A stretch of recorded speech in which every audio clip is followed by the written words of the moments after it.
നുസ്രത്ത് ജഹാൻ. നമുക്ക് മാഡത്തിനോട് കുറേ കാര്യങ്ങൾ ചോദിക്കാനുണ്ട്, സംസാരിക്കാം. നമസ്കാരം. ആദ്യമായി നമുക്ക് ഈ സ്ഥാനാർത്ഥിത്വത്തെക്കുറിച്ച് തന്നെ ചോദിക്കാം. എന്തിനാണ് ഇപ്പോൾ എൻ ഡി എക്ക് 2 സ്ഥാനാർത്ഥികൾ വയനാട്ടിൽ? അത് ഒരു തരത്തിൽ നോക്കിയാൽ കേരള BJPയുടെ കോൺഫിഡൻസ് ഇല്ലായ്മയാണോ കാണിക്കുന്നത്? എന്താണ് കൂടുമ്പോൾ ഉണ്ടാവുന്ന പ്രശ്നം? Over confidence.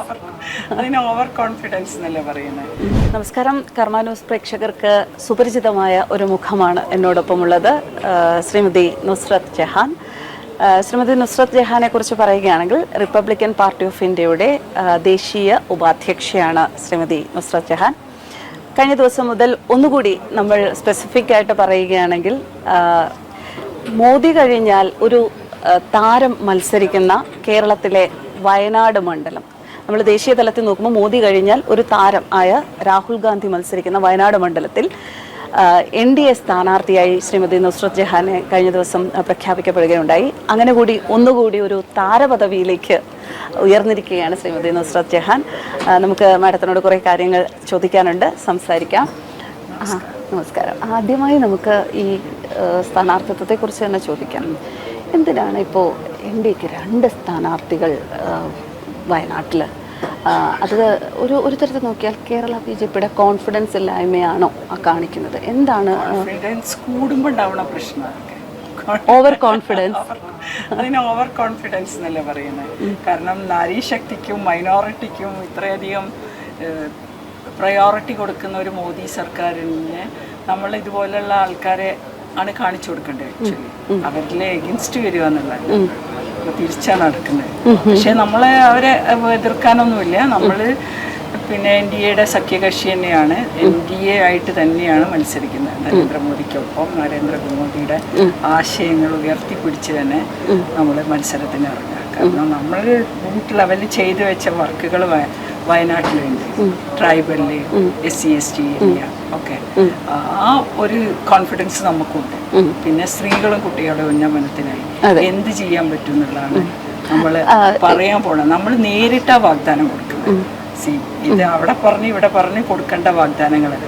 ഒരു സ്ത്രീക്ക് എന്ത് വാഗ്ദാനമാണോ ഒരു സ്ത്രീ എന്നൊരു നേതാവ് അല്ലെങ്കിൽ ഏത് പൊസിഷനിൽ ഇരിക്കുന്നത്, എൻ്റെ അടുത്ത് നിങ്ങൾക്ക് ഏത് പാതിരാത്രിയും ഒരു രാഷ്ട്രീയ പ്രവർത്തകരുടെ വീട്ടിലേക്കോ അടുത്തേക്കോ ഒരു സെക്രട്ടറിൻ്റെ അടുത്ത് പോയി എത്തുമ്പോഴത്തേക്കും നമ്മൾ അറിയുന്നുണ്ട് കേരളത്തിൽ പ്രത്യേകിച്ചും എന്തെല്ലാം പ്രശ്നങ്ങളുണ്ടാകും. പക്ഷെ ഒരു പെണ്ണായ ഒരാൾ വരുമ്പോൾ ആ പെണ്ണുങ്ങൾക്ക് ഒരു വക്താവ് ഏത് സമയത്തും കയറി വരാൻ ധൈര്യത്തോടെ.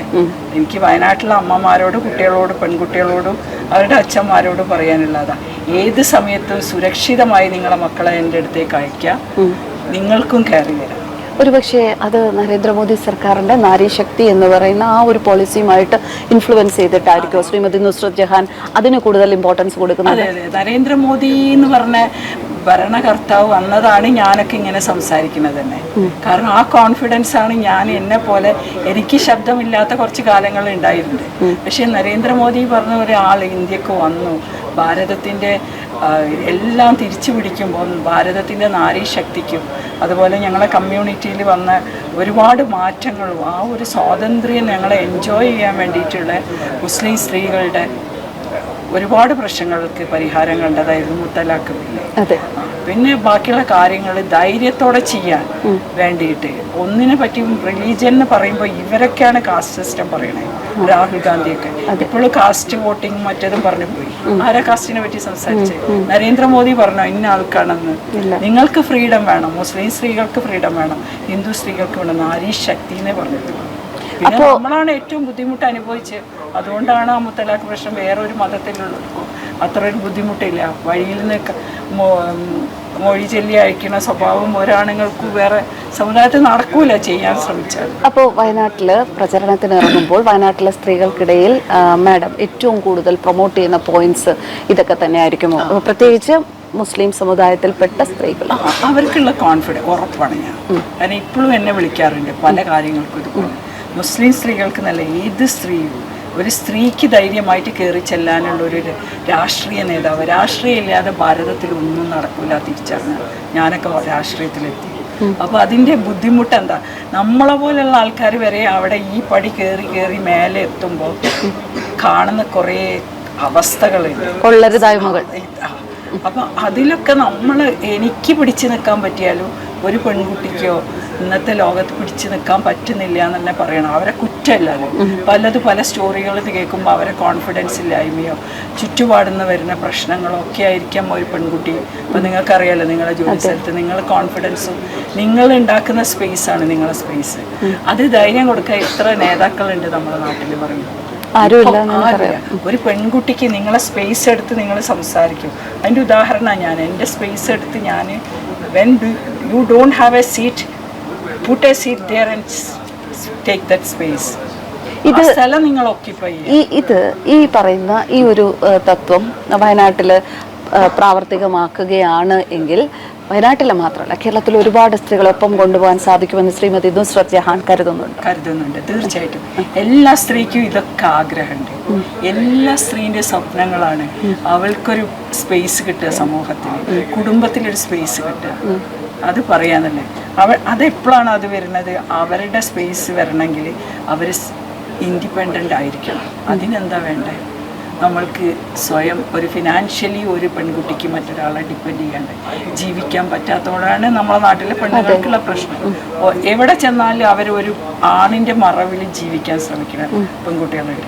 ആ പെൺകുട്ടികളോടാണ് എനിക്ക് പറയാനുള്ളത്, അവരൊരിക്കലും ഒരാളുടെ മറവിൽ ഒന്നുമില്ലെങ്കിലും മുന്നിൽ നിന്ന് എനിക്ക് ഇന്നത് വേണം, എനിക്ക് ഈ സ്പേസ് വേണം, ഐ വിൽ ഡു ദിസ്.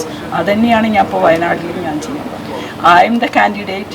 ഞാൻ രാഹുൽ ഗാന്ധിക്കെതിരെ മത്സരിക്കാനാണ് ഡൽഹിയിൽ നിന്ന് വന്നത്.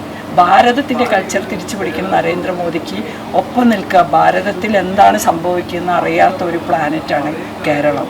കേരളത്തിലെല്ലാം തെറ്റിദ്ധാരണയാണ്. മുസ്ലിങ്ങൾക്കെതിരാണ് നരേന്ദ്രമോദി. എല്ലാ വികസനങ്ങളും ഭാരതം ഹിന്ദു രാഷ്ട്രമാക്കാനാണ്. രാംരാജ്യം എന്ന് ഗാന്ധിജി പറഞ്ഞ രാംരാജ്യം എന്താണ്?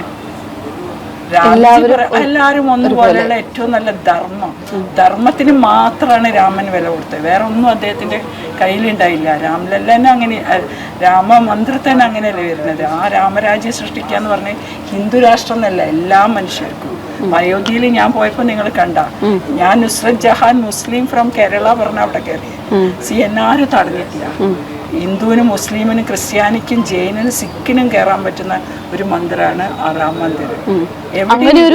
അങ്ങനെ ഒരു ആരാധനാലയം ഉണ്ടാക്കി എടുത്ത നരേന്ദ്രമോദിയെ ശരിക്കും നരേന്ദ്രമോദിയെ നമ്മൾ സപ്പോർട്ട് ചെയ്യണമെന്ന് വെച്ചാൽ അതൊക്കെ എല്ലാം ഒന്നിനല്ലേ.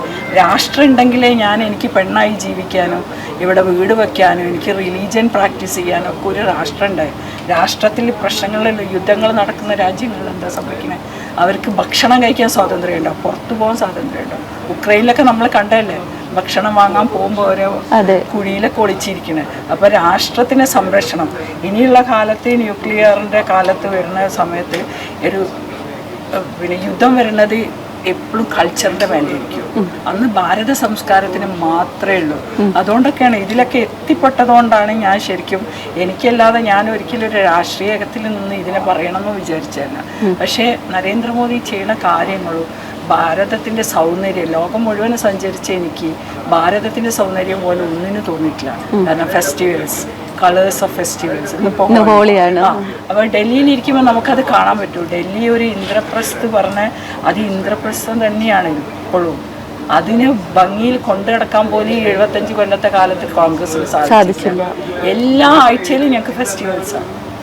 അതെവിടെയുള്ള ലോകത്തിൽ അത് കളർഫുൾ ആണും പെണ്ണും കുട്ടികളും കുടുംബങ്ങളും ഒന്നിച്ച്. അപ്പോൾ എന്താ പറയുക, എവിടെയും അവർക്ക് നമ്മളെ പോലെ ഒരു മൈക്രോ ഫാമിലി ഫീലിംഗ് കേരളത്തിനെ പോലെ ഇല്ല. അപ്പോൾ കേരളം ഇതൊന്നും അറിയാണ്ടെയാണ് എന്തെല്ലോ തലയിൽ കുത്തി. കേരളം കളർഫുൾ ആക്കണം, അതാണ് കളർഫുൾ ആക്കണം. ആ ടാർഗറ്റാണ് എൻ്റെ. കേരളം കളർഫുള്ളായി എല്ലാവരും ആഘോഷിക്കണം. വെറുതെ ഓണത്തിന് ഓണസദ്യ ഇട്ട് ഞങ്ങൾ പൂവിട്ട് ആ ഒരു ഫോട്ടോ എടുത്തുകൊണ്ടല്ല, അവരത് ഡാൻസ് ചെയ്തു, എൻജോയ് ചെയ്തു, ഭക്ഷണം വിതരണം ചെയ്തു. അത് ഇങ്ങനെ ഫുൾ ഡേ എല്ലാവരും കൂടി റോട്ടിലും പുറത്തും എല്ലാം ആഘോഷിക്കുക. അങ്ങനെയുള്ള ഒരു മനസ്സ് നമ്മളിൽ നിന്ന് നഷ്ടപ്പെട്ടു പോയിട്ടുണ്ട്. അത് തിരിച്ചു പിടിക്കണം. നമ്മളെ കുട്ടിക്കാലത്ത് ഉണ്ടായ പോലും ഇപ്പോൾ കാണുന്നില്ല സാഹചര്യം. ഇപ്പോൾ വയനാട്ടിൽ ഒരു ചോദ്യം ഇപ്പോൾ സമൂഹത്തിൽ ഈ കഴിഞ്ഞ 2 ദിവസമായി, കഴിഞ്ഞ അർദ്ധരാത്രി മുതൽ വന്നിരിക്കുന്ന ഒരു ചോദ്യമാണ്, വയനാട്ടിൽ ശരിക്കും മത്സരിക്കുന്നത് NDA സ്ഥാനാർത്ഥികൾ തമ്മിലാണോ അതോ രാഹുൽ ഗാന്ധിയും എൻ ഡി എയും തമ്മിലാണോ? ഞാൻ രാഹുൽ ഗാന്ധിയും എൻ ഡി എ ഞങ്ങൾ അതാ രാഹുൽ ഗാന്ധിയായിട്ടാണ് എനിക്ക് മത്സരം. എനിക്ക് വേറെ ഒരു സ്ഥാനാർത്ഥിനെ നോക്കേണ്ട ആവശ്യമില്ല. I am confident. I am fighting against Rahul Gandhi, the prince of India. Yes, ഞാൻ normal lady, grown up from ഒരു വില്ലേജിൽ നിന്ന് വളർന്ന് പഠിച്ചെത്തി ജോലി ചെയ്ത് ഇന്ന് രാഷ്ട്രീയത്തിലെത്തിയ ആളാണ്. ഒരു രാഷ്ട്രീയ പാരമ്പര്യം ഉണ്ടായിട്ടില്ല. But he's everything he has, and he's come all the way from Delhi to Wayanad. I've gone from Wayanad to Delhi to create myself. Yes. So I'm seeing that Delhi and this Wayanad. Why he and his family didn't do anything good for that Delhi? You have to see the Kellys of Delhi. Now it is with Kejriwal. ശരിക്കും പറഞ്ഞാൽ ഡൽഹി എന്ന് പറയുന്നത് രാഹുൽ ഗാന്ധിയുടെ ഒരു വളർന്ന് അദ്ദേഹത്തിന്റെ ഒരു സ്വന്തം സ്ഥലം. അവിടെ നിന്ന് മാഡം ജനിച്ചു വളർന്ന കേരളത്തിന്റെ ഒരു ഭാഗത്ത് രാഹുൽ ഗാന്ധിക്ക് ഞാൻ എന്താണ് അല്ലെങ്കിൽ കേരളം എന്താണെന്ന് പറഞ്ഞു കൊടുക്കാൻ വേണ്ടി പോവുകയാണ് അല്ലേ? അതെ, അതാണ് ചെയ്യണത്. അത് അറിയാതെ ഒരാള് രാഷ്ട്രീയത്തിന്റെ ലാഭത്തിന് വേണ്ടി മാത്രം അവിടുന്ന് ഓടി വന്ന് സ്വന്തം ജനങ്ങളെ നാടും വിട്ടി വോട്ടിന് വേണ്ടി മാത്രം ഓടി വന്ന രാഹുൽ ഗാന്ധിയെ തോൽപ്പിക്കുക. ഓക്കെ, രാഷ്ട്രീയം എന്ന് പറയുന്നത് ജനങ്ങൾക്ക് വേണ്ടിയാണ്. I M the servant of the people. അതിനു വേണ്ടിയാണ് എന്നെ ജയിപ്പിക്കുന്നുണ്ടാവുക. രാഹുൽ ഗാന്ധിയെ ജയിപ്പിച്ചതിന് എന്ത് കിട്ടി വയനാട് എന്ന് രാഹുൽ ഗാന്ധി? ഓക്കെ, ശരിക്കും ശ്രീമതി നുസ്രത്ത് ജഹാൻ ചോദിക്കുന്ന ചോദ്യം വളരെ കൃത്യമായ ചോദ്യമാണ്. എന്ത് കിട്ടി വയനാടിന്? ഈ ചോദ്യത്തിന് ഉത്തരം കാണേണ്ടത് ഈ തവണത്തെ പൊതു തെരഞ്ഞെടുപ്പിൽ ഓരോ സമ്മതിദായകരുമാണ്. മാഡത്തിന്റെ മത്സരം എന്ന് പറയുന്നത് ഒരിക്കലും രാഹുൽ ഗാന്ധിയോടൊപ്പമല്ല. റിപ്പീറ്റ്, മാഡത്തിന്റെ മത്സരം എന്ന് പറയുന്നത് രാഹുൽ ഗാന്ധിയോടൊപ്പമാണ്. രാഹുൽ ഗാന്ധി തിരിഞ്ഞു നോക്കാതെ നശിപ്പിച്ചിട്ട വയനാടിനു വേണ്ടിയാണ്. ആ വയനാട്ടിലൂടെ ഒരു ജയം മാഡത്തിനെ തേടിയെത്തിയാൽ അതിലൂടെ കേരളത്തെ കളർഫുള്ളാക്കാനും ഒപ്പം ഈ ഭാരതത്തിലെ സ്ത്രീകൾക്ക് ഭാരതത്തിലെ സംസ്കാരത്തെക്കുറിച്ച് നരേന്ദ്രമോദിയുടെ ആ ഒരു വലിയ സാമ്രാജ്യത്തെക്കുറിച്ച് മനസ്സിലാക്കി കൊടുക്കുക എന്നത് തന്നെയാണ് ശ്രീമതി നുസ്രത്ത് ജഹാന്റെ ഇത്തവണത്തെ പ്രവർത്തന ഉദ്ദേശം. എന്തായാലും എല്ലാവിധത്തിലുമുള്ള ആശംസകൾ. ഞങ്ങൾക്ക് വേണ്ടി ഒരു സ്ത്രീ ജയിച്ചു വരട്ടെ എന്ന് ഞങ്ങളും പ്രാർത്ഥിക്കുന്നു. Thank you madam. ഓക്കെ.